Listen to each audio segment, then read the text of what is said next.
வள்ளியை மணமுடித்த முருகன். குமாரகோவில் வேலிமலை குமாரசாமி கோவிலில் அருள்பாலிக்கும் முருகப்பெருமான் வள்ளி தேவியை காதலித்து திருமணம் செய்ததாக ஐதீகம். செவிவழி கதையாக கூறும் ஒரு புராண கால வரலாற்று சம்பவம் தான் இந்த திருக்கல்யாணம் என்னும் தெய்வீக விழா.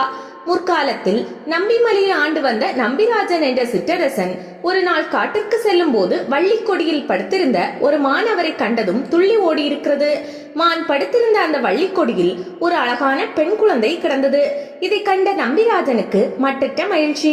குழந்தையை வீட்டிற்கு கொண்டு வந்த நம்பிராஜன் வள்ளி கொடி மீது கண்டெடுத்த குழந்தை என்பதால் அதற்கு வள்ளி என பெயர் சூட்டினார். தாய்ப்பாலுக்கு பதிலாக தேனை குடித்து வளர்ந்த வள்ளி பருவமங்கையானார்.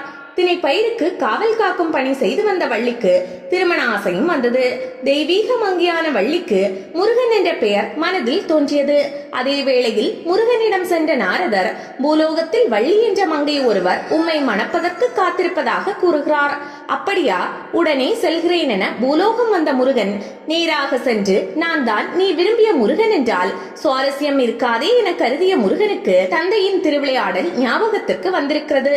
அதுபோல ஒரு நாடகத்தை அரங்கேற்ற முடிவு செய்த முருகன் அழகு மங்கை வள்ளியின் முன்னால் ஒரு வேடனாக சென்று வில்வித்தை காட்டி பார்த்தார்.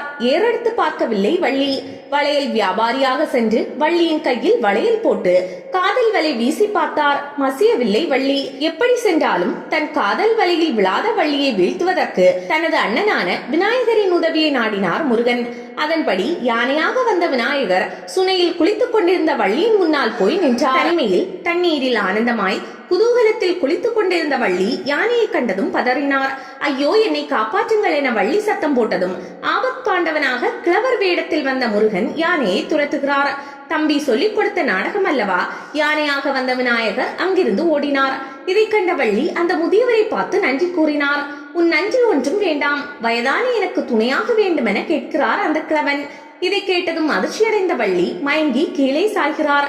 அவரை தாங்கி பிடித்த முருகன், இனியும் சோதித்தால் தாங்கிக் கொள்ள மாட்டாள் என எண்ணிய முருகன் தன் சுயரூபத்தில் தோன்றி வள்ளியை எழுப்புகிறார்.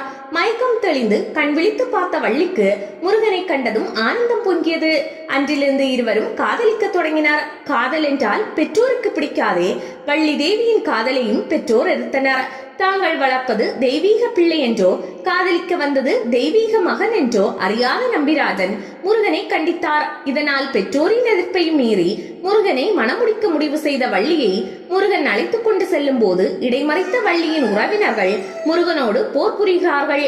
இறுதியில் தோல்வியடைந்த வள்ளியின் உறவினர்கள் முருகனிடம் சரணடைந்து திருமணத்திற்கு சம்மதம் தெரிவித்தனர். அதன் பிறகு இருவருக்கும் திருமணம் நடந்ததாக ஐதீகம். இப்படி முருகப்பெருமானும் வள்ளி தேவியும் காதல் வேள்வி செய்த மலை என்பதால் அது இப்போது வேலிமலை என்று அழைக்கப்படுகிறது. இந்த வரலாற்றின் தடயங்களாக வள்ளி சுனை, வள்ளி குகை, வட்ட சோனை, கிழவன் சோலை போன்றவை இன்றளவும் வேலிமலை அடிவாரத்தில் உள்ளன. முருகன் வள்ளி திருமணத்தை உணர்த்தும் விதமாக ஆண்டுதோறும் இங்கு திருக்கல்யாணம் விழா கொண்டாடப்படுகிறது.